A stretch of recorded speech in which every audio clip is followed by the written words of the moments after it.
এই মারুফ এদিকে আয়। জি ওস্তাদ আইতাছি। এই সপ্তাহে চার দোকানে বিল হয়েছে 3,500 টাকা। এত চা খায় কেনা? ওস্তাদ দোকানে যে কাস্টমার তারই তো টাকা। এবারে এক সপ্তাহে তো দোকান আমার 3,500 টাকা লাভ হয় না। এবারে সবারই কি চা খাওয়ান দেবো? এ ওস্তাদ আমি বললাম কেমনে কারে চা খাওয়া লাগবো আর কারে না খাওয়া লাগবো। দেখুন তোর আমি একটা টেকনিক আইনি। কি টেকনিক?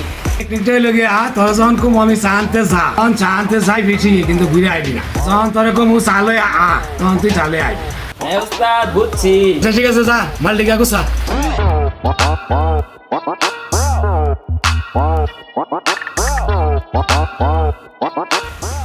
একটা মুরগি আইতাছে মনে দামটা করুন যাইব।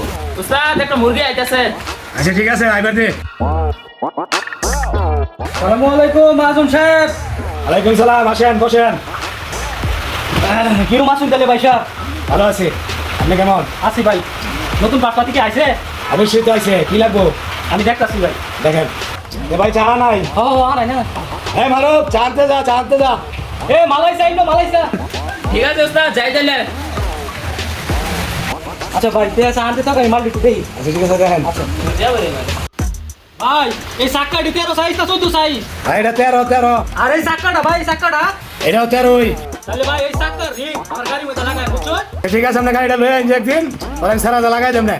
এই তো ভাই আর কয়টা মাস খালি অপেক্ষা করুন, গাড়িটা আমি কিনে আনতাছি। কিনা গাড়িটা আমার গ্যারেজে লইতাছি। এই সাক্কা রিং সব লাগাইলে। ও এই আলাম হগলে ওরা গাড়ি কিনছে না আর তুমি খালি মাল আতাও। যা বড়া যেমন গাড়ি কিনেছে সে মাল আইস। তাহলে যাইতাম গা ভাই। মালাইসাটা বুধবার খাওয়া হইলো না। গাড়ি কিনে নামে নাম নাই, খালি আয়ে খালি চা খাও মালাই শেখাও। আমাদের আশেপাশে এরকম অনেক ব্যক্তি আছে যারা মূলত আপনার থেকে কিছুই কিনবেন না, তারা আসবে এবং আপনাকে ডিস্টার্ব করে যাবে। তাই কাস্টমার দেখেই তাকে আপ্যায়ন করার জন্য পাগল হয়ে যাবেন না। আগে যাচাই করে দেখুন সে কি প্রকৃতই আপনার কাস্টমার কিনা, নাকি অযথায় আপনার সময় নষ্ট করছে। আমাদের গল্পটি ভালো লেগে থাকলে ফেসবুক পেজটি অবশ্যই ফলো দিয়ে পাশে থাকবেন। আর যদি ইউটিউব থেকে দেখে থাকেন তাহলে ইউটিউব চ্যানেলটি সাবস্ক্রাইব করে পাশে থাকবেন। ধন্যবাদ সবাইকে।